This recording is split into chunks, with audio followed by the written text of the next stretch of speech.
What's Hello. up, TG? I'm good. How are you? Pretty good. Pretty good. Oh, let me get one thing. Yeah. Okay, so it is recording. That's good. I'm just checking something. Nice. Yeah, man, this paper was wild. I honestly, I see it's a piece of art. It's a freaking piece of art. I've never seen a network that seemed like it was architected for the cluster that it was going to be trained on. And then on top of that, they have a fully custom, training pipeline, Yeah. or not training pipeline, like a training framework that does all the mixed precision, calculations, and then almost full compute communication overlap. Yeah. This is like Yeah. this is like an F1 You mean car. you're talking about zero bubble Yeah, pipeline yeah.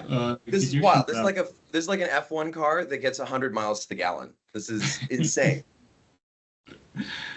Yeah. It's been for a past year or two, we have been seeing a lot of papers talking about, you take this model, add some prompts. So there were a lot of papers lately, prompt engineering, at the top level, but this one is really like fresh air in a sense. Okay, now this is our compute, this is our hardware. What's the best we can make use of? So going down, optimizing every bit. I think there's an Yeah, anime dude. we watched. There's like getting every ounce of power Yeah, out of yeah. whatever they. It's wild that you know, I think the H800 has less internode communication speed. Like I'm looking at the NVLink support, and the H100 has 600 gigabytes per second, but the H800 has 400 gigabytes per second, which means like it's actually slower in terms of communication, like in a Yeah. multi GPU environment. And yet they still had full compute communication overlap. The only way they could have done that was, those custom optimized kernels in PTX, like going way below CUDA and just making it work. It's wild. It's such a talented team. Yeah.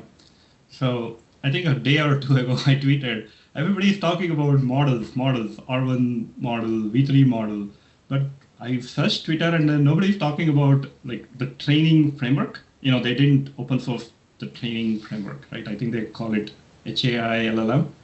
And I was after looking at the paper, I was like, wow, this is so amazing. And everybody's talking about, okay, this model is beating this at this cost, but actual training, the engineers who wrote this, right? So Yeah, it's yeah. amazing. The framework might be the most impressive part of all of it. Yeah. Yeah. Because tomorrow there will be a newer model that will beat this, but the framework is what will take us We'll to get get you there. there. Yeah, yeah, yeah. No, but there were a couple of architecture decisions which like at the top level kind of seemed like performance quality like speed quality trade-offs. Like but the things that I'm thinking about are there So I just started sharing the screen. So maybe perfect. we Yeah. can look at the screen while we talk.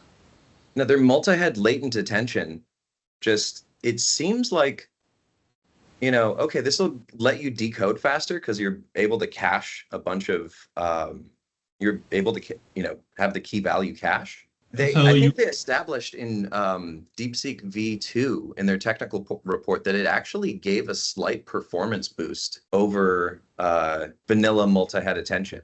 so this one, right? The multi-head attention part. I think Yeah, what they've done is I don't think, yeah, as you said, this is not brand new for this model. We had seen some papers along this direction. So what they have done, something like a low rank.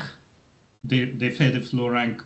So instead of working at the, let me actually look it up. So what they have yeah, done is instead of computing the full rank, full matrix multiplication, they just split it into two matrices where the overall computation would be something like this. So instead of computing the full matrix, they split it into two small matrices. So for instance, the first matrix takes this bigger vector and compresses into smaller one. And then second matrix will take the smaller matrix and compress and decompresses it to origin or bigger dimension. But they do the attention calculations at the low rank. That's the part I want to spend more time with you to understand. Let's see the exact numbers. Give me 1 second. I think I printed this and took some notes. So the way I understand it is they take the bigger vector, compress it to smaller dimension, then they cache the smaller dimension vectors. So they're reducing the memory for caching. Yeah. Then they decompress this back to bigger dimension and then compute the attention, I think. But overall, they're doing it in such a efficient. Overall, I think it's still efficient than computing in the original dimension. So I think you asked about how big are these vectors. Let me refer to my notes. So they actually talk about this in this section. If we skip a few sections, they have a section on hyperparameters, pre-training, yes, hyperparameters.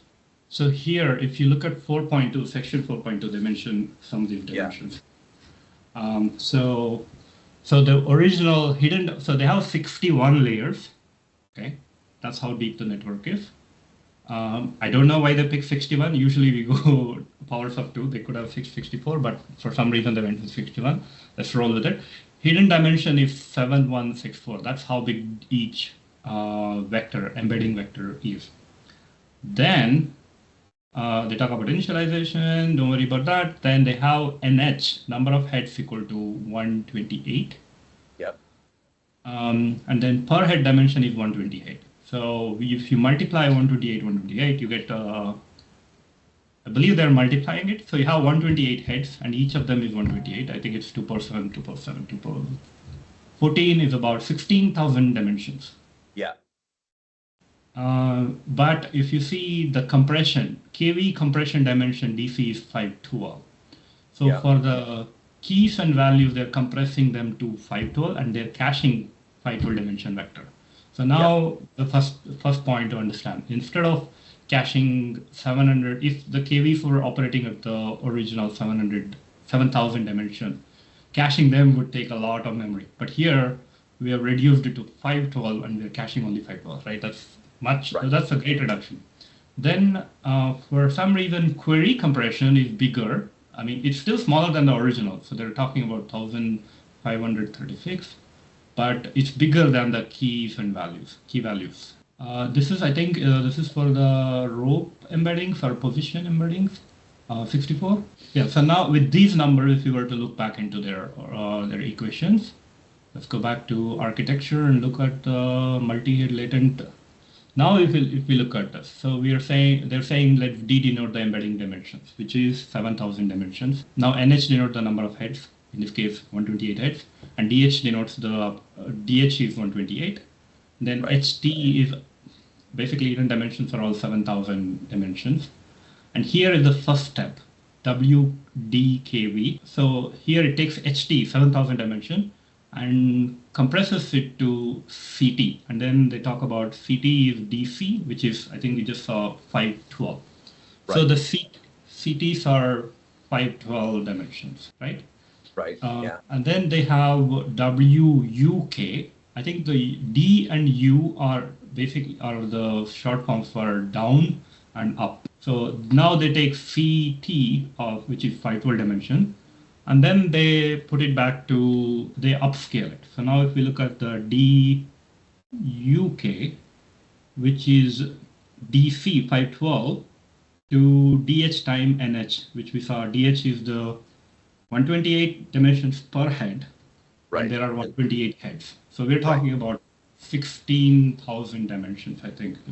Let me actually do that math to confirm, right? 128 into 128, yeah, 60,000, yeah. And then if you look at, so let's actually go from top down. I think this was bottom up. We are trying to build it from bottom up. If you go from top down, attentions are computed here. They're multiplying QT and queries and keys are multiplied, correct? Now they're multiplying K with the 2 suffixes. Now if you look at K, it's a concatenation of this one, I think KC, so which we just saw 16,000 dimensions here. Right. And then you also add KR, that's the row per position embeddings. Yeah, that's 64 dimensions. And they're concatenated. It looks like they're concatenated along each head, not just one. KTI. KTI. So yeah, this one. Yes. TII is the each head. So it's like 128 by 128. So each head is 128, and then plus you add a position dimension, position 64. Yeah. And then multiply this with 128 of those. So we're talking about 24 dimensions. Wild, right? I used to see like the many other papers we have seen. If the model dimension is 7,000, then you split the 7,000 into multiple heads and then work at 7,000 dimensions. But here going from 7,000 to 24,000 dimensions is a bit wild. So that's the first part, I think. The second thing where we can see is they reuse the the C vector, this guy. They reuse it. Actually, let me take a pen. Yeah. So they reuse this thing again to compute VT, right? So here, how do they do that? So we saw this is 512 dimensions. Now they're doing UV. They're upscaling it again, or decompressing it, and so both UK and UV both are of this. So this one is just 16,000 dimension, and they don't add position embeddings to V's. So if we look in this figure, I think now the figure should make sense. So here is our HT of 7,000 dimension. We go here, and then we compress it to latent space of 512 dimensions. Then for VT, we upscale it back, and then for we upscale both keys as well as values, but for keys get the position embedding added. I think these boxes means multi-heads. Yes. So that's for the keys and values. Now the similar story for the queries. Remember, this is all self-attention. So same vector is both key and query, and key value as well as query at different times. Yeah. So here the vectors, the dimensions are slightly a bit bigger. I have no reason. I have no understanding exactly why they didn't pick 512. But so how they come up with that number. I think we saw 1,536. Why not 1,024 or why not 2,000? I have no idea, but let's roll with it. So they took the HT, which is 7,000 dimension, and now you compress it to the DQ is basically down scale it to 1,500 dimensions.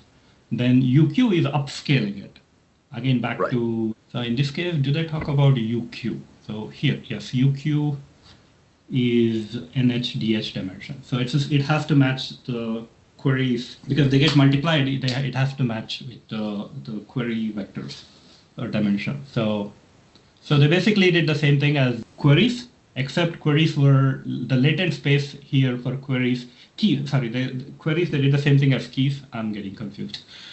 Keys were here 512 dimensions, but the latent space for queries are 1,536 dimensions. Now the question is, why go through with all this trouble? Let's say you want to go from 7,000 dimension to 24,000 dimension. How much does that compute cost look like? So this is just an approximation, just to get an idea of the compute cost they're saving by going through this. First of all, they're saving a lot of memory. Instead of caching 7,000 dimension or even 24,000 vectors, they're caching the latent space, and then there is some compute. They're trading some compute for to save the memory.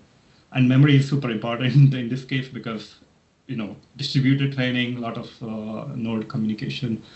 So if you were to do, I'm just going to round them to thousands. Let's not get into too much low-level data. So 7,000 dimension, and you want to upscale it to 24,000. And this, so usually a matrix product is of n power 3, but there are some parallel algorithms. Let's approximately think of its n square. Ignore assume batch size of 1, and then you're multiplying these. So usually matrix multiplication is about n power, there is an exponent. So just assume roughly it's a 7 multiplication of this. So you are looking at the original would have been 168 million flops. Okay, Right.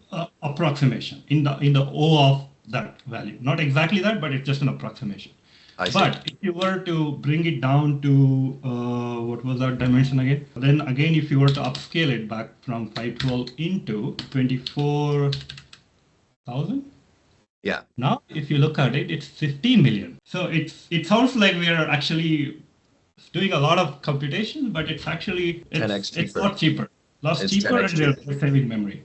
Yeah. Then so remember, we are only caching the intermediate. We're only caching the product of this guy, but the second one is still they have to redo it because it won't be in the cache, and that one is 12 million. So versus 160 million. So it's a small fraction. It's not even 10% of the cost, right? So I think that's a really clever optimization they have done. Also, another thing to point out is usually we, at least in the original transformer, keys used to have its own projection and values used to have its own projection.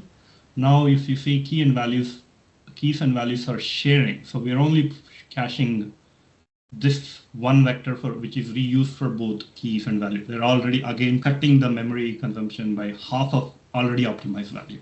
Yeah, they're projecting the keys and the values into the same latent space. Then I think we have seen some other papers. They talk about grouped attention. That's other optimization some people were exploring.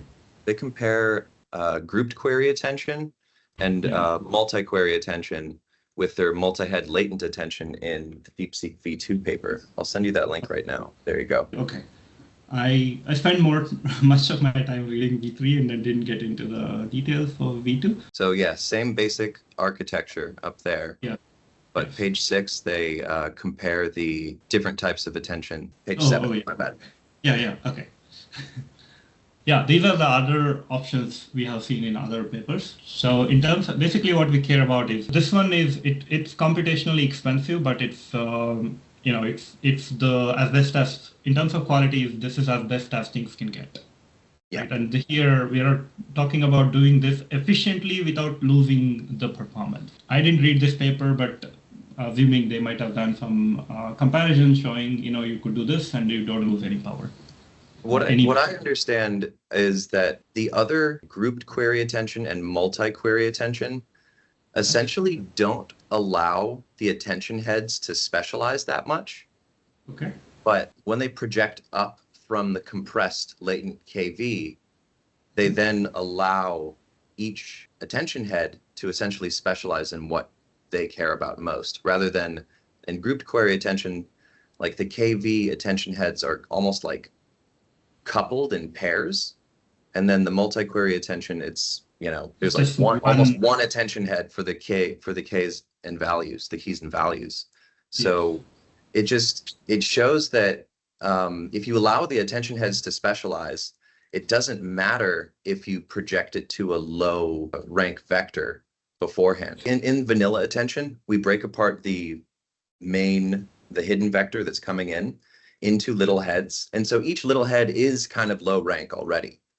Yeah. But it's totally fine to project that hidden vector into a low rank and then allow the little heads to be at the appropriate dimension. It's essentially saying that keys, values, and queries are a low rank operation. We kind of knew that because the heads are already like a low dimensionality. So so in the vanilla attention, so here what they're doing, they're taking 7,000 dimension, but they're going to 24,000. So the vanilla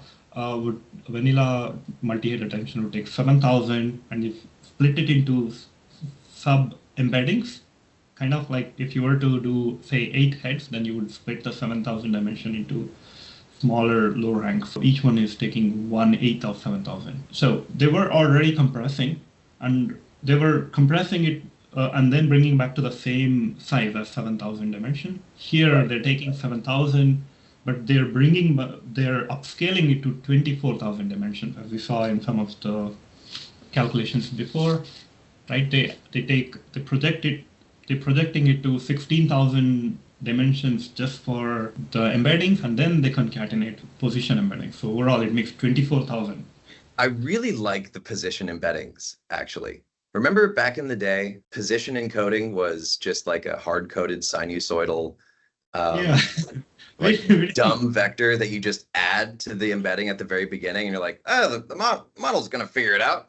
And even after trying for months, I still couldn't get the intuition how the sine waves and cosine waves were gonna do all the magic. Like, Yeah, I mean, like, I get the idea. Okay, you have some shifts, but still, it's yeah. well, and why would you add it? And why would it need to be on the entire vector? Like, I remember in the very beginning, I thought it would be like, okay, we're just going to add a little tail on here, a couple of dimensions encoding position. So here they're just concatenating. Yeah, they concatenate, but as far as I understand, when rotary embeddings were introduced as just like a rotation to the token, yes, they were just rotating the entire embedding, or like rotating the entire hidden vector. I think it was introduced in the reformer rotary embeddings, and I'm not sure if they concatenate rotary embeddings or like a low rank projection of the embedding to the original one. Yeah, I don't remember when we went from just adding them to concatenating them. I think that was, as far as I know, that's new to DeepSeekV3. Cool. So now let's continue with our V3 paper reading. So I think we covered this part. Yeah. So yeah.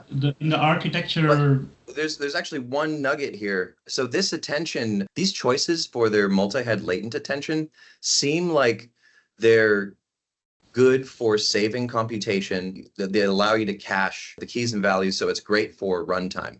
These seem like quality speed trade-offs, right? It seems like they're going to take a hit on quality, but what they actually report in the DeepSeekV2 paper on page 9, the table at the very top, they show that MLA outperforms vanilla attention. Stronger. So the capability, they're saying stronger. I would like to see some numbers. I haven't spent any time reading this paper. I should. I think after this, I should spend some time. So I'm just looking at like how did they say this is stronger? They must have evaluated it on some tests. Maybe okay. So maybe we can take their words for it. So we can investigate. Yeah, it seems suspicious, but they're like it's stronger than vanilla attention. How many papers back in the day were like, we rethought attention and now it's even better, but the way you get like half a point better maybe in your test set. Like, so the vanilla transformer proposed a generic approach, the best. Then everybody else was trying to optimize while retaining the same performance. Yeah. Here, they're optimizing as well as improving and getting like a slight boost. That's what they're saying, which is that's what I would like to spend some time looking at that claim. How it blows my mind. Yeah. Maybe because now they untied. So the attentions they're computing is much bigger dimension than the vanilla. For instance, vanilla attention go from 7,000, split it, and then bring it back to 7,000. Here, 7,000, but the dimensions they're bringing back for attention are 4 times larger. Much larger. Maybe the gain because they are upscaling as a result of this split. It's possible. Yeah. Possible. I do think that the rotary attention concatenated to it somehow really, really helps. Like I'm not gonna die on that hill, but I'm gonna say that that's actually really important. Yeah. Rather than rotating the entire query and key, you rotate just a piece of it. I think that's actually really important. Yeah. Cool. So in this paper, I think the diagrams are this one is really, really nice. So it's so good. So if you look at this, they even highlighted with this little shaded box saying only these are cached. So I think the queries are not cached. Probably, I think, there's no need to cache them during inference. But keys, they get reused for every step. So they are caching this. So on these are, as we talked about, this is 512 dimension. And maybe the reason they use smaller here because caching, they plan to cache this. That's why they took Yeah, Like, well, yeah, we are not planning to caching it, so they're not shooting for memory optimization. exactly. So they can keep it at a higher dimension. So that's probably why they picked 512 for this and 1536 for it. Yeah, that Um, makes sense. yeah. So I think the next cool part here is this mixture of expert, DeepSeek MOE. Do you wanna dive? So my Um, impression of their loss-free routing mechanism, what did they call it? Auxiliary loss-free load balancing. You look at yeah. it, it's on page 9 of the DeepSeekV3 paper. You look at it and it's like deceptively simple. Instead Mhm. of, having a loss function kind of force where to distribute the Yeah. computation to, they're kind of like, hey, this expert hasn't seen an input vector in a while, so let's just give it to that. And taken from the training perspective, you're kind of thinking like, okay, you have this cluster with 2048 GPUs, and you're operating on a very large batch size. You're putting like one expert on a GPU or like two experts on a GPU. You know what I'm saying? Yeah. So by them just routing, by them using that bias term to, Yeah. This is a learned parameter, right? This is the yeah, BJ talking about. That's a parameter that they can adjust, I think. So, they can just adjust oh, that when an expert hasn't been used in a while and that GPU is essentially idle, they can just like route it to that expert, give it some experience. It's kind of like when you're so checking out at a grocery store, and there's one checkout line that's going a lot faster. So you yeah. send hidden vectors to that one. You send customers to that one. And it's like, okay, well, this seems like a cool thing to do for load balancing as in an engineering standpoint. So, okay. So let's see if we both understand this part Yeah, before we dive deeper. So the setup here is, okay, so they have UT. UT is computed in the end of brief multi. So this is our right. embedding. Now we need to go to the next step, will be HT dash. And Yep. to compute that, they have FFN, FFN. These are all our experts, I think, right? Yeah, yeah. We have the dedicated experts to the left, and then the guest NS, stars to the right. correct. So NS is shared. This, I think they've talked somewhere about NS is shared. So these are guaranteed to run. So these experts Yes, are exactly. guaranteed. And then NR, these are rotated. Some of them will be on, some of them will not be on. So Yep. as you see, the gating is this term, GIT. I believe it's a scalar. So first of all, let's see how GIT looks like. It's a scalar. It's a single number, right? And now they're normalizing this. So that by sum of all, so that means it's between 0 and 1. So Yeah. and then so here basically 0 means the whole term goes to 0. So Yep. So you don't even send it to the GPU, right? You don't and even run right, it. you don't even have to compute it because the whole thing is going to be 0. So that's the optimization they do. Cool. And this is the interesting term. These are the experts that are requested to operate on this token. Yeah. You can see it that way, right? And the SI, I think the heart of this is a dot product and the The EI matrix is really the one that is taking the the partially computed hidden vector and then projecting it down to like as many experts as you have, and then just doing a sigmoid, which is I mean even cheaper than a softmax, but you do a sigmoid and then like, all right, I know I want 4 experts, so just give me the top 4. So that's exactly why they use sigma. This is like I think the way I see it is, think of it like a classification task. You have multi-class classification. Let's say you have 10 classes, and now you just have to pick one. That's where we usually use softmax, right? The softmax will almost always guarantee to pick one. Whereas sigmoid, it's a multi-label classification. If you have 10 classes, sometimes 0. Sometime 1, sometime 2. So you might have, in this case, the sigmoid might compute all of the experts to 0 or all of them go to 1. Softmax wouldn't have that problem, right? Softmax just always there will be one max or the peak somewhere, and rest everything will be close to 0. Maybe, so the problem, this is cool. So sigmoid, in this case, now you can ask multiple experts. If you were to use softmax, you would guaranteed to use maybe one or guaranteed to use Right. one. And if, Right? So, but Sigmoid brings in new set of challenges. Now, Sigmoid can evaluate all of the experts to zero. Then you're not using the experts at all, right? Which is then wasteful. Like you have all the experts, but you're not routing to them. On the other end, Sigmoid can also evaluate to one for all the experts. So in this case, then you are routing to all the experts. Then it's not sparse network anymore. but they select a K. So you're just taking the top K values. Let's say you have 10 experts and your K is 4, and all of the S's evaluate to 1. And so you're kind of just randomly picking 4 out Even of if 10. everything is 0, you pick some random 4.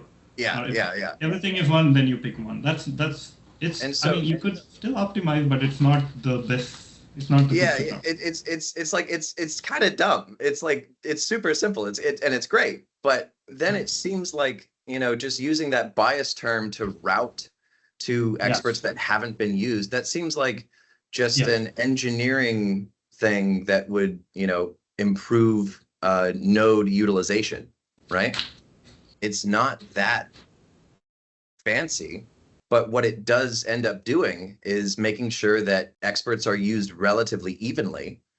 And so the E in the sigmoid UTE, if the E gave an S value that was lower and it wouldn't get picked, but the B, the bias, made it get picked, then the gradient would actually go back and update the E so that it would select that expert later on in the future. So using this bias term, even though it's just a simple calculation in how many times has this node been utilized, it's actually improving the E gradient, or the gradient for E. And they also mention, BI for each expert. They say they don't use BI somewhere. Did I read that correct? Note that the bias term is only used for routing. So they so don't it doesn't use actually change the gating value. It's just for routing.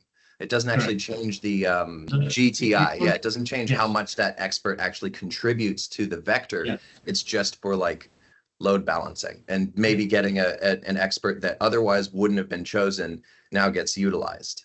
Yeah, so I think that's very clever of them. So the bias terms, it's kind of like a fix, doesn't actually add up to the representation, but it's only used for routing.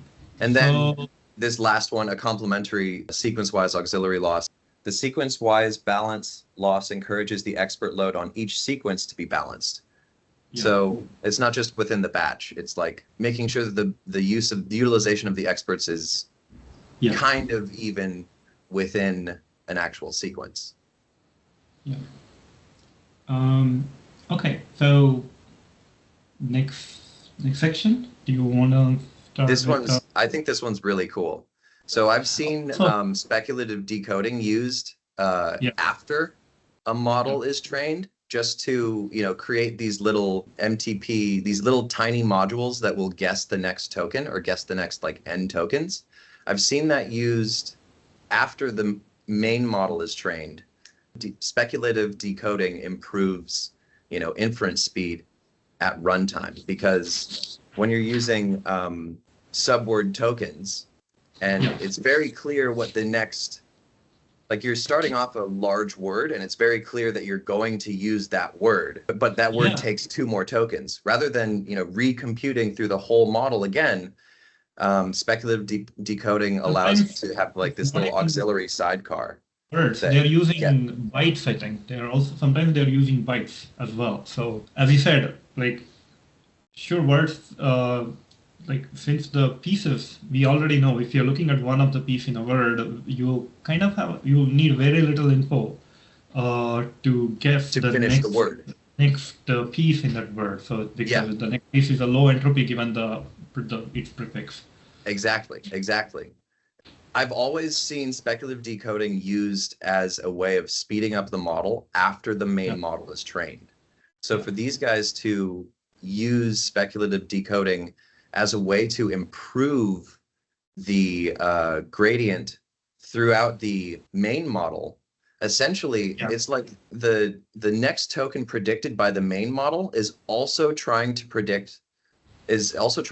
encode the information necessary to predict like the next 3 tokens. Mhm. And these auxiliary MTP modules are essentially they're like training wheels to make sure that each token guessed by the main model is thinking 2 or 3 tokens ahead. So yeah, my view for this is when I look at this. So my background is I've seen a lot of non-auto-regressive works in machine translation. This one I also seen some weird model architecture. This one looks like the transformer, taking a transformer, then adding some RNN, some lightweight RNN to it. For instance, the main model, you have a transformer block of L, in this case we know it's 61 layers, and then you add 2 more tiny RNN. So how does an RNN look like? So we get an hidden state from the previous time step. Then we compute the previous hidden state. We update the hidden state. Then the branching is now given this hidden state, you compute the output prediction, or you use this hidden state to go to the next step. So this is, in some sense, the architecture shares a lot with RNN word. It's basically lightweight RNNs for me, the way I look at it. That's my first observation. Second observation is so cool is what I have seen it is, if you look at, let's take a step back. If you look at this, they say I equal to 1 and the ns. So they define this summation term, right? But then when you actually look at the hyperparameters, I believe they set ns equal to 1. So you only have one shared expert. So they defined a very general framework, and then, but practicality, they're just using 1. Right. And then next one, so here, sorry, where were we? Yeah, here they define a general framework, but I think they're just using 1. They're not, if I look at the hyperparameters correctly. I forgot exactly how many that they use. So that's the first observation is, I think in the training they're just using MTP with the 1 time step, if I remember correctly. That's the first one. Second one is they say it at some place that their primary focus here is training. They don't really use this in inference. This is just to make the training better. So this is just to compute more losses, more fine-grained losses. Get another signal. Loss, and then there is a MTP multi-token prediction loss at the next n+1 and then n+2. So they don't really use this in inference. Then, so basically, the whole argument here is this is just for training. Well, in that case, can you prove it to me that this is useful? This is my question, and I read it. And they have done it. So when I look at, I'm going to jump a section, and then I'm going to say ablation studies for multi-token prediction. Let's see it. So this is, okay, now I love it. So now sorry, where was that multi-token? Yes, this one. So 4.5.1. So now they're just saying if you do, so yeah, we append 1 depth. So here is what I said. As researchers, they define a general framework, but then when we're implementing it, okay, so maybe it's too expensive to do more than 1. They just use 1. That's nice. But in the future, maybe they can extend it to more time steps. But they have defined a general framework that is nice. Right. Then the ablations, table 4 here, they show with and without multi-token prediction loss. So baseline is basically the same model. Here they have 2 MOV models. I'm looking at table 4. The small model, we see this column without MTP and with MTP. They evaluate on a bunch of tasks, and then they see adding MTP loss are objective, guaranteed to improve performance, except in natural questions. I'm not sure why. That's a 5-shot natural. Yeah. So it's guaranteed to improve performance for the small model. And even for the large, I think this is the DeepSeekV3 size model with 228 billion parameters. Even they're adding the losses. So now I'm convinced. So if they have evaluated it and then showing that adding this extra loss term improves in performance, even though they don't use it at inference. So that is nice. Yeah, I mean, it makes intuitive sense that it would actually help a little bit. It's a little bit like training wheels, Yeah, because so many next token predictions are yeah, so easy once you have the first half of the word already yeah, decided upon. yeah, And so it's kind of encouraging the transformer model to think multiple tokens ahead in a way. But in my day-to-day work, inference speed matters so much. Like I don't do research quite as much as we used to, TG.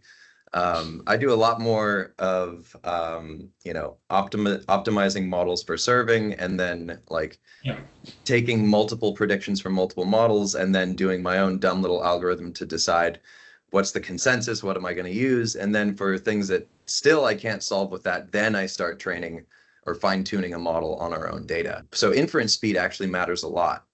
And even though the multi-token prediction is only used during training, speculative decoding is actually super valuable yeah, if you are hosting your own LLM. You don't always use the speculated token coming from the tiny network, but you yeah, do when the confidence is super high, yeah, right? And yeah. so then that So allows you to just jump entire tokens ahead, which is super useful from a serving perspective or like a business perspective. yeah. So even though they don't use it explicitly in some of the benchmarks, they have a section talking about is it useful for speculative decoding, and they're saying the second token prediction ranges between 85. So the acceptance rate is That's pretty way high. higher than I thought it would be. That's crazy. 85% to 90%. I mean, even like these models are all like predictors, right? They're not perfect. Even if the main one, forget the next step, even the main one wouldn't be 100%. So maybe we're looking at 95 or Yeah, somewhere in the 95 to 99% range. yeah. And this is about 5 to 10% lower than that. So which is, I think it's good. Sometimes this is even better. Like even with the non-speculative decoding, we use technique like sampling to increase the diversity. We don't necessarily pick the one with Right, the highest, right? right. So you just do if you use this, then we got the sampling for It free, you basically. you could probably do some really interesting beam search algorithms combining speculative decoding and then, beam search and then put the main model at different points in the number of tokens that you speculatively decoded in the future. It would be really cool to see what someone can do with like a custom beam search and speculative decoding when Yeah. the speculative aspect of the model was trained with the main model rather than after the main model. Yeah. And to add on to your point about you care more about inference speed, and this if we use this, you can get a speed of 1.8 times tokens, because now you're computing 2 tokens every time. So Yeah, that's an awesome number. I do want to stick to tokens per second for a moment. So, mhm. as we know, NVIDIA's stock crashed because of the market going crazy over this Mhm. model. And I think a good recovery move by NVIDIA is DeepSeek R1 now live with NVIDIA NIM. This came out January 30th, so yesterday. Yesterday. Um, yeah, and it runs on the HGX H200 system, and it gives 3,872 tokens per second. Let me send you this link. Yes. 3,800 Yeah. tokens per second. So that's really fast. And I don't know if that's using speculative decoding, but take a second and appreciate how they got through 14.8 trillion tokens in Mhm. just 2.788 million GPU hours across 2,000 GPUs. If you do the napkin math, that means that during training, each GPU was getting through 1,500 tokens per second Yes. for 2 months. So for during training, it to just be like training is 1,500 and then inference is 2.5 times faster. That just tells you how absolutely insane they optimized this mixed precision training framework. Like inference mode in full optimized inference mode on just a single piece of hardware with no like network communication bottlenecks. You For only get a me, by far, 2.5x speed. section 3 is my most favorite section. I'm still Take us trying there. to Takes to section 3. because because I mean we have seen cool papers so far talking about architecture and all those things. Infrastructure, the section 3 just goes down low level, saying this is what we do. Every bit of optimization is amazing. So here they use H800. So I think you're talking about. So sorry, what was your calculation? How many tokens per second during the training did you say? So let me see. It was 14. You can pull up the calculator for this, actually. Yeah, actually, I'm gonna whip it out. let me do Python. I have to go to Python for this. 2 hours later. That works. T_D divided by open up parentheses. Number of GPUs, so 2048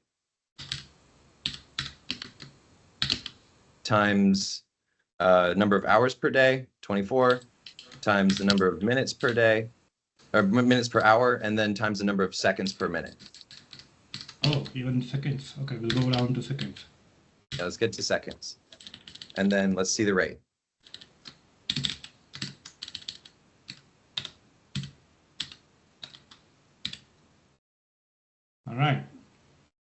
All right. Almost 1,500 tokens per second per GPU for 2 months.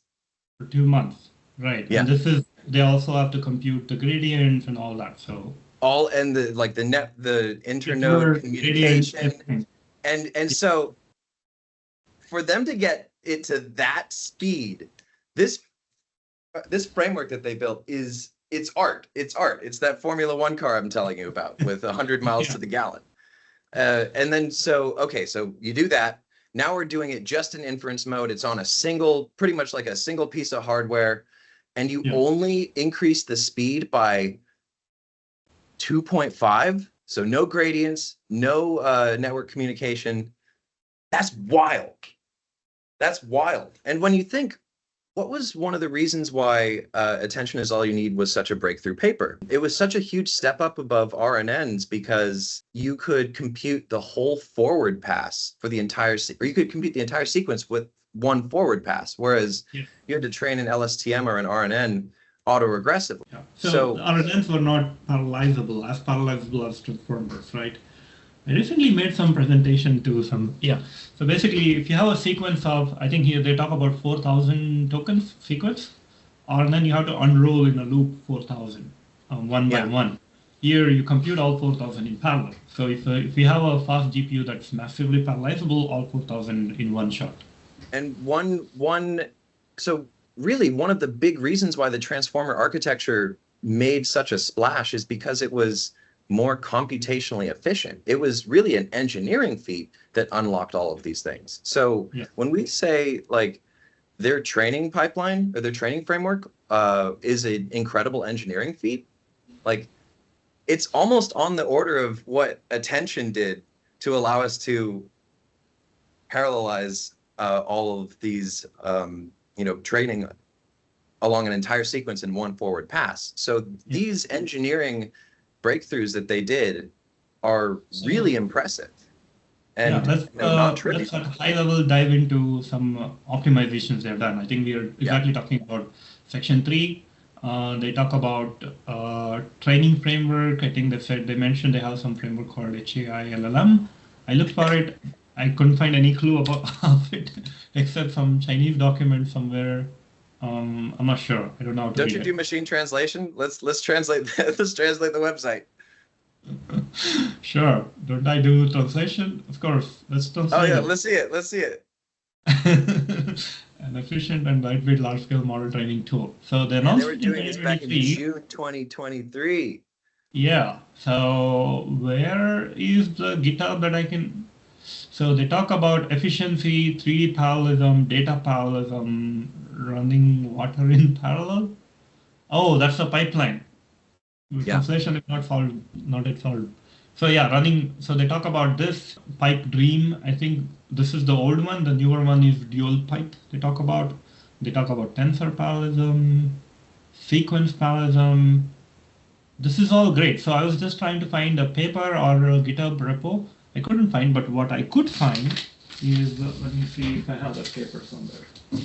They have a paper in Murex, sorry, not Murex, ICLR, called Zero Bubble. If you look for Zero Bubble almost, can you see it? Maybe I'll just find out. I'll just pull it up. Zero Bubble almost pipeline parallelism. I'm gonna send you that link. There is a archive paper, and then there is a open review. I'm gonna trust the open review paper. So this is the one I was talking about. So they build, this is the foundation. They build on top of that. They improve this. In fact, in the paper, if you look at, actually they have cited this. This is the one. She et al, this is the one. So I dig deeper, so try to find as much as possible. So they took the NVIDIA Megatron LM and they forked it and they modified it, and they basically implemented their better parallelization. But this is all like 2 years old. Then they take this, and then there is a newer version of this, which is what they call dual. So I'm still reading this. I think this is, a lot of the topics are way above my head because I don't work at such low-level stuff. Yeah, right? Me neither, man. I went from PyTorch to now I'm writing some C++ code. I haven't gone down to, CUDA. Their assembly level, yeah, below CUDA. They're literally living below CUDA. This is wild. Yeah, so this is really going low level and optimizing. Like for us, many of us who does PyTorch, we just take distributed data parallel for granted. Yeah. That's our black box. We know there is either MPI or NCCL, something under the hood that does this stuff for us. Now here, these people go and then fork it and then modify the parallelization. So they implement this dual pipe and communication overlap. Basically, I think it was in this paper, if I remember. Yeah, this is how the bubbles look like. Basically, there is some forward pass, and then you're not doing anything until all the forward pass finishes. Then you do the backward pass. So there is a lot, the bubbles they're talking about is until all the devices finish forward pass. For instance, if this device finishes fast, then you're waiting. So, not just that. So if we have 61 layers, not all layers fit on the same device, right? This is model parallelism. So you have to wait until all of them finish, and then there's a lot of idle or wait times. This is why they call it zero bubble, because we don't see any of these white boxes where some device is idle. This is still way above my head. I'm trying to understand the lower level details. At this time, I get the whole idea they're doing, but exactly what they're doing, this is not something I work on day to day. So me too. It's beyond me, but yeah, incredibly impressive. So I think at high level, they have basically optimized their scheduler for distributed computing, distributed GPUs, in such a way they're utilizing all the devices. There's no idle time between them. So, and it is important for especially mixture of experts, because you have experts and there is a lot of communication between them until you get back the results, just waiting. Then, because there is a lot of communication, sending and receiving, now what do we send? We send the tensors. And now they nicely transition into, okay, let's look at the data that we send. That's the section 3.3 FPI. But is there anything else you wanted to add before we dive into FPI? Because I'm still trying to understand, but I don't get into all of it. I think before we go to any deeper in that, I do like that they used RMS norm instead of like layer norm or batch norm. Yeah. My intuition on that is that layer norm and batch norm would actually increase internode communication overhead, because you need to do it either across the batch or across like the entire layer. And so just using RMS norm allows it to like be localized to a single device. So I think that was another really great decision on their part. Nice. So the next item they have is exponential moving average in CPU. I think they're keeping a copy in the CPU. Why would they want to do that? Maybe they want to take checkpoints of the models and Take then checkpoints and then synchronize the workers so that all the workers have the same state. If you want to do validation, yeah. So they say they talk about parameters for early estimation of model performance after learning rate decay. That sounds something like, what is an early estimation of model performance? That sounds like validation. Maybe that's what they do. Then the next item they have is, this is basically tied embedding, if you ask me. If you remember in the vanilla transformers, we have the input embedding and then output head. Yeah. We tie them. That's what back in the day, yeah, we used to do that for the input head and the output head. Yes. Because we had such small data sets for these rare languages that we were working on. Tying all of these green boxes that we see, they're essentially same. Like no, the output head is different from the input layer nowadays. But the output head is shared across the MTP modules and the main module, and the embedding layer is shared across the main module and the MTP modules. So there's the output head is shared horizontally, but the input embedding layer is different from the output head. Yeah, now we have been training models with, initially training with 32-bit precision and then moved on to FP16 and then moved on to BF16 because we figured FP16 was not stable. Actually, about this, initially when I read either the intro or abstract and they said something like, we didn't even have to restart our training. I was like, why are you talking about it? Like, why is such a big deal? Yeah, so in the training process is remarkably stable. Throughout the entire process, we did not experience any irrecoverable and so rollback. So they didn't do rollback. When I first saw that, like, why are you talking about this? Because why would you want to roll back? Like, I just assume they're going to do bfloat 16, which is remarkably stable. But then when I see this, that's why you said it's going to do, you said that it was stable. I think, so what they're doing, they're training FP8 first of all, FP8 is so much more faster. Second, you're consuming less bandwidth. There's a lot of exchange between the nodes, between the GPUs, between the nodes.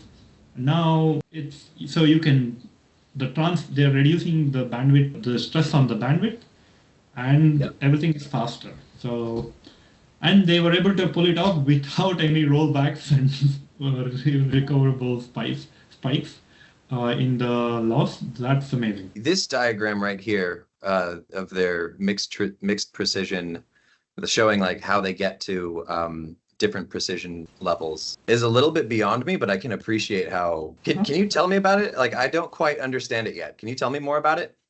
Yeah, so I don't think I fully understand, but I can tell you what I understood so far. So they are talking about, so we see there are this Fprof, W grade, and D grade. So basically it's all, assume one linear layer. This is just for one linear operator or linear layer. So in a linear layer, we have weight, correct? So the weight, any linear operation is, we have input, we multiply with a weight matrix, and then we have some new projection. So this is an activation, and then we get the output. So this is all about this. This is the main guy, right? The weight. Linear layer, one weight matrix parameter. So now we have input, which could be the output of the previous layer. So the whole idea here is, we said FP8 training, but it's not really like everything in FP8. That's not, we're not there yet. Maybe at some day, everything can be at FP8. If you remember, even the float 16 era, it was mixed precision because some of the operations were FP16, some of them were in FP32. Right. I think things have moved with bfloat 16. Most of them can be bfloat 16. But here, so keep that in mind, we have mixed precision. That means some of them is FP8, some of them in the higher precision. And the higher precision, they talk about two precisions here. Some of them is like the arrows are indicating which of them they're doing in 16, which of them doing in 32, correct? So the weight, input, and then we have an optimizer on the right side. I think they talk about let me identify that section. Mixed precision framework. Okay, so input is this input projection. This is FP8. I think they are writing their special kernels where they compute in FP8, but they output in higher precision, either FP32 or BF16. I think intermediate states, they might be retaining some of the values in FP32. And then they move it to BF16. Yep. Okay. So this was the input. This is basically forward pass. The first block, top left block we're seeing. We take the input. Input is in BF16 in this case, because input was the output of the previous layer. So if you see output is also BF16. I think they quantize it to FP8. So that is something we need to do. So quantization, assume there is a way you can convert it without losing the essence of what you are, the data. Yeah, there's some magic in that. There's some magic in that. We'll get into that in a second, but let's do this. So assume you have some black box that does that. Okay. Yeah. It tries to retain. It's a lossy approach, so you will lose some values, but it will still retain the main ingredients or the essence of your data. Yeah. So FP8. The forward operation, now we take the BF16, quantize it, and then do the operations in FP8. If you look at it, even the weight is FP8, right? This is FP8. Then internally, some of the intermediate states may be at higher precision, but it will output BF16. They talk about that. They have written some custom code for that. But what seemed weird to me in the beginning, maybe I'm wrong, but why would they need to bring it back up to 32 in order to sum all of these together? Yes, good question. So assume we are doing matrix multiplication here. So matrix multiplication, you can split it out into vector dot products. Right. So you take a column vector, row vector, dot sum them. Okay. Yeah. So every item in your row vector and column vector is an 8-bit floating point number. Yep. You multiply them. They're probably 8-bit. There's no overflow it just by multiplying. Maybe there's overflow. But then when you sum them, very likely there is overflow. Very like when you sum them, what happens? Very likely there is an arithmetic overflow, because so when you think of FP8, oh, there's overflow in the summing. I get it now. Yeah. Think of FP8. Think about what is the smallest number I can represent and what is the biggest. And if we added a bunch of those together, it could be overflow. I get it now. Very likely be overflow. I'm with you. And then the loss will go to like a not a nan or a infinity. Right. It would screw up. You will have to roll back if you don't do this. Right. So this is what we used to do with Ep316. Especially in attention, when we are masking out, we set some really large negative values to ignore that. So how can we address this? Now, suppose you retain the sum operation. In the full precision. Now you have a sum, and then you quantize that again to P16. I think that's what they're trying to say. The sum operation they're saying. So this is the mixed precision framework. Can they do everything in FP8? I think it's not practical, I would say, because of how the number arithmetic works. Yeah. Each one of them, let's say there are some really two numbers that are on the higher end of FP8's range. When you multiply them, it's already an overflow. You just went above the limit. Right. And then you have few of them and you sum them, you are definitely overflow, arithmetic overflow. That makes sense. I'm with you. They are basic, I think, so I never really implemented the underlying of mixed precision training, but someone who has implemented, they might be able to tell more about this. But my understanding is when I look at some of the logs, I see they keep a term called scalar. So they keep multiplying with the scalar to project them back to close to 0. So when the numbers go out too far from 0, they just keep scaling them back close to 0. So that sounds like their quantization method is sensitive to things that may be out of range and maintains the values, even though that absolute value may be outside of the range of the particular precision at that point. I got it. So this is something I'm also currently trying to understand because it sounds so cool. I won't be surprised next somebody will say, you know what, now we can train with just 4-bit precision. And then somebody will come and say, you know what, we can now just do it 2 bits. You know what, now we can we could just Someone do literally already said that LLMs are, actually, I think it's like 1.7 bit things. Hang on, let me, three bit, eight something. I saw. I think it was somebody from Microsoft, or I'm sure. era of Some 1-bit 1.8. LLMs. Yeah. The 1.58-bit LLM defines a new scaling law and recipe for training new generations of LLMs that are both high performance and cost effective. This is where we're going to. Yeah, yeah. So this seems like exciting. I think this is where there's a lot of optimizations can be done, right? So I mean, we have. I think they definitely talk about this. There is a ton of work for inference optimization.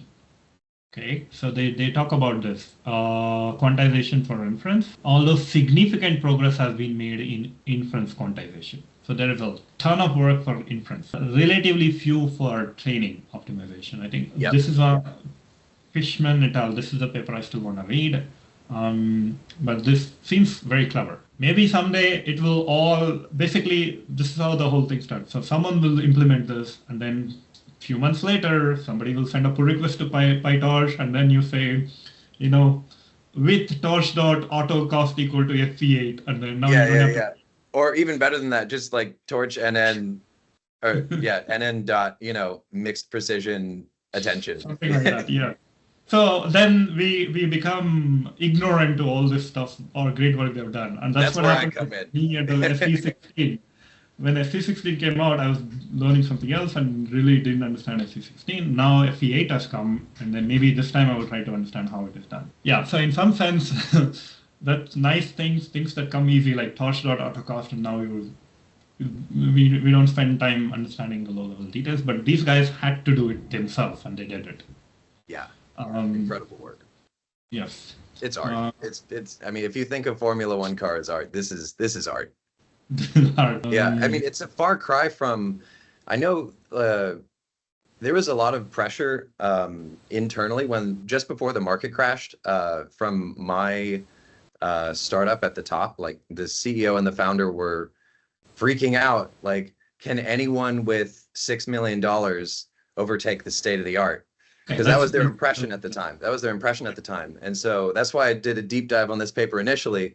And, no, not, it takes a lot more than $6 million to take over the state of the art. That was just it's like their fastest lap, it's the fastest lap. The reason they said Formula 6 million is this table, right? They talked about this table. In the beginning, they just said this is how much it costs.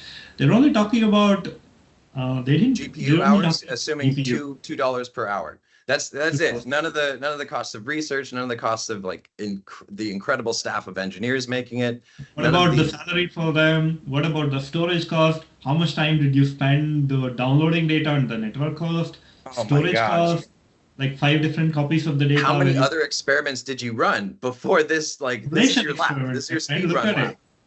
So look at all the ablation experiments they talked about, right? Yeah. We saw some, where were we? Somewhere here in the ablation studies. They literally trained these models just to study whether this is even a good idea and where is the cost for that, right? And they're just talking about DeepSeekV3, but what about DeepSeekV1 and V2? It's like, so my reaction to this is like, the very American reaction is American astronauts landed on moon. And then if you only count the cost for the successful mission and then count this much, that would be so wrong, right? There were so many failed missions and then they got there. Yeah. Right? Yep. And then even I spent some time at JPL. So they have one rover, but if you only count the cost for making a rover and delivering there, but you didn't count like all the tests they had to do and the cost for testing and the replicas they have built, the models they have built, all those things. Then when you add them up, then you might, and then cost for their running their office, keeping the lights on in the office, all those things. Then you might get the true cost. So here, just looking at this table. True cost is closer to like several hundreds of millions of dollars over the course of years. This is It's really incredible work that they did. Yeah. I mean, I don't blame them for putting this number. This is a nice selling Yeah, point. it's a But the slam dunk. It's reaction to this, incredible. people got it wrong. I don't Yeah, blame them people. saying they're clearly saying this is training cost of training DeepSeekV3, right? But then the way people reacted to this, I think, has been crazy. I don't know if you know the prices of GPU instances on AWS, but $2 per hour for an H800 that's a good price. That's a really good price. I'll take that any day. I feel like that's the price that, you know, OpenAI gets with Microsoft after getting the, you know, the discounts. Like, I feel that's an incredibly discounted price, but we can't, you know, discount how tightly lockstep integrated, like on the same page, the researchers who decided on the architecture and the engineers who built the training framework, like the architectural decisions marry with the training framework and the particular cluster that they're using so beautifully. I've never seen a team build a model where the architecture is essentially almost specialized for the cluster that it's going to train on, and the framework enabling both of those to happen. Like, and in my experience, I mean, as a researcher, when we're just doing our own thing, like we're just running experiments, you do try to optimize some things because you want to get more experiments done, but we're not touching the CUDA kernels, let alone below that. We were not, yes. No. Mostly because, you know, we are in the Python world. CUDA, you have to go to C++ word and the special kind of C++. That's like 2 jumps. We're usually not going into that. Yeah. Although I must admit, for the past 2 years after graduation, I have been spending some time, but not to this extent. This is this is crazy. This is like the whole team was on the same page for the whole time. Like, it's pretty incredible. And where's the cost for building this framework, right? If you add in, like, to build this, this didn't come for free. I'll guarantee you, it took them months, years to build this. Mm-hmm. Wild. Okay, that was an important diversion. We needed to address that. It cost more than $6 million to make this happen. For sure. Yes. That's like you only count the successful moon landing mission. How much does it cost? That's like, you need to do it in one shot. You have to make every decision right, and then no wastage. That's impossible. Yeah. So what else should we touch upon? I did look at their appendix charts. They're basically saying, they had a chart somewhere where they said, if you train this, I think this is an impressive chart. They had it in the appendix. So by this is still the training charts. By doing FP8, it closely tracks FP16, and there was no, like, basically roughly equivalent. There were no. So what would have been crazy different would be if we had seen some spikes like this. So like this, I mean, the blue one is BF16, red is FP8. So for instance, here is a spike. Yeah. So if the training is unstable, and this is a large model, so you see the spike. If we had seen a lot more of these spikes, then we would say something is wrong. So, but here they have taken care of all the edge cases. No divide by zeros, no overflows, none of those crazy scenarios. So here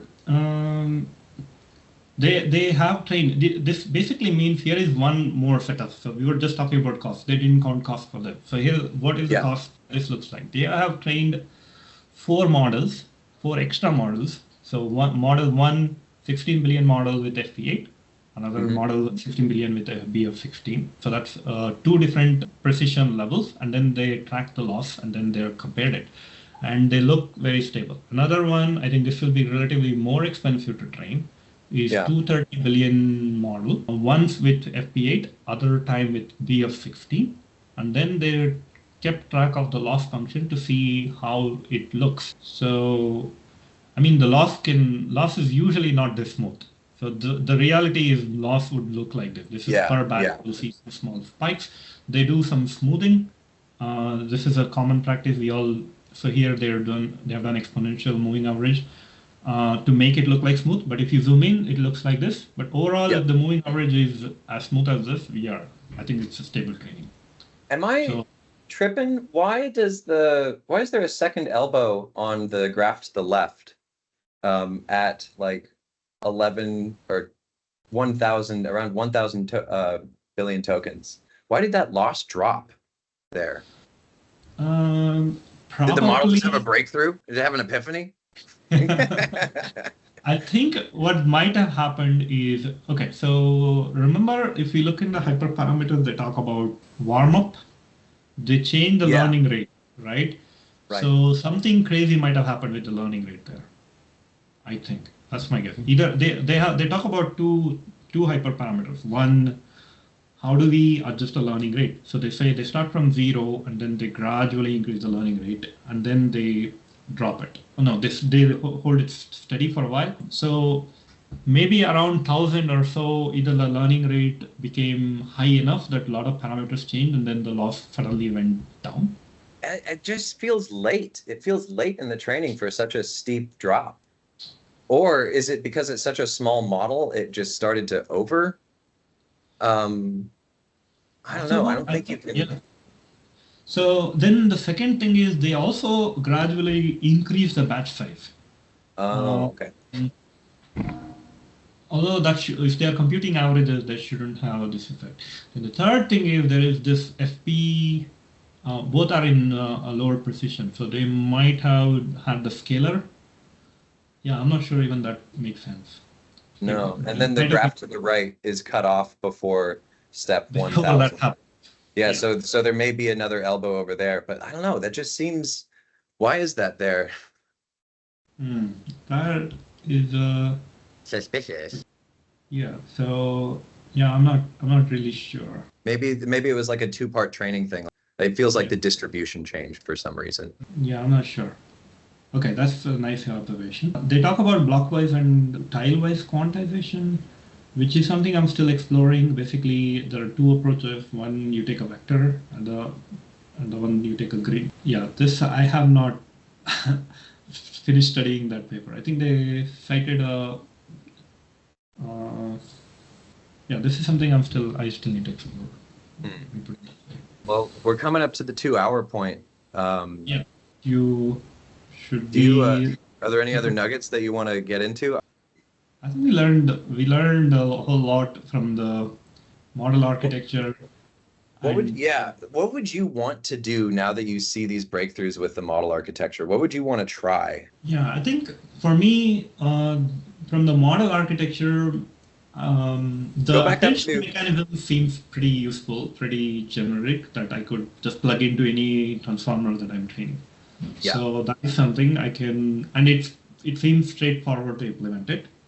It's not too complicated, unless, unlike things like FP8 training, you're gonna need a lot of time and patience to get everything right. So that would take me time. So I would love to train with FP8, but getting that done, implementing it, I have to go deeper and optimize low-level code. So FP8 training, probably not yet. Attention, the newer attention they have proposed, actually they reuse from the DeepSeekV3. That is something I would like to try. How about you, Lucas? Many versions later. So me, I'm thinking of low-hanging fruits, because low-hanging fruits. Okay, take me to low-hanging fruits. It's a huge team. Have you seen the end of the paper? They talk about the team. It's if you were just a small, like 1 or 2 people team, like, this is how many. It's like the credits for Star Wars. Oh, it's yeah. Huge team. 1, 2, and I mean, other companies still have even bigger teams, but like we also considering like handful of people trying to try these things. So I'm looking for as maybe 1 or 2% team. What can I shoot for? Okay. So what would you go? Attention is something 1 person can shoot for, right? They can re-implement it. Cool. RMS norm 1 person can shoot for. Cool. Then I think MTP, that is something multi-token prediction. This is something 1 person can shoot for, and they have shown this is useful. The ablation studies. So architectural changes, 1 person with good implementation skills can shoot for. architecture changes. Then the infrastructure, man, this is going down and learning all these APIs. Now I have to say, this is way too much work for one person. It's too much. Yeah, yeah. So a lot of the things they're saying, like, you don't have to do all of them from the step zero. Like they for instance, they start with the smaller sequences and they gradually increase it. Like, so many things for the beginning stage, you do what is possible, what is feasible, easy to train, and then over time you can add, continue training with the newer capabilities for the model. So we could at some point turn on this MTP objective and now just let model train the MTP modules. Yeah, that is something I would love to try. Then I'm hoping somebody will contribute to PyTorch all the cool optimizations they've done. Yes, please. Yes, please. So we can just do, pip install torch. I think there may be even transformer. Somebody might have already done it to a transformer. So I saw something called OpenR1. Yeah, there you go, OpenR1. So we would just do that, I guess. Fully open reproduction of DeepSeek R1. So there are people working on reproducing this. So you just have to pip install something and then running it versus you spending time understanding and implementing it. One of them is more fun, but you need a lot more energy and time. Other one is you get the task done, but not too fun because it's all black box. So yeah. I might try this. So what I mean to say is, like, if I have time, I will try to implement some. If I don't have time, I'll just do pip install on this and run it. Yeah, I mean, I have dreams for a multimodal version of this, and I'm so tempted to like re-implement the multi-head latent attention myself, just for good old time's sake. But I think if it really came down to something that I would have to, if I had to choose anything to try, I would try fine-tuning a model before fine-tuning it, making an uninitialized multi-token predictor. And then I would try to train that multi-token predictor by freezing the initial model and like get it up to the point where, okay, it's actually making reasonable predictions for at least the easy stuff. And then I would fine tune that whole network with the multi-token prediction on my new data set, on my new custom data set. And that would give me a fine-tuned model on my, internal data. So, and then it'll actually run faster. I can do speculative decoding. I would like that. Also, you could just copy one of these models and reinitialize. Yeah. I would probably take like somewhere towards the top.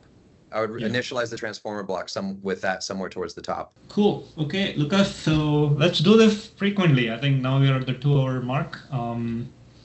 This was super fun, TG. I really dug it.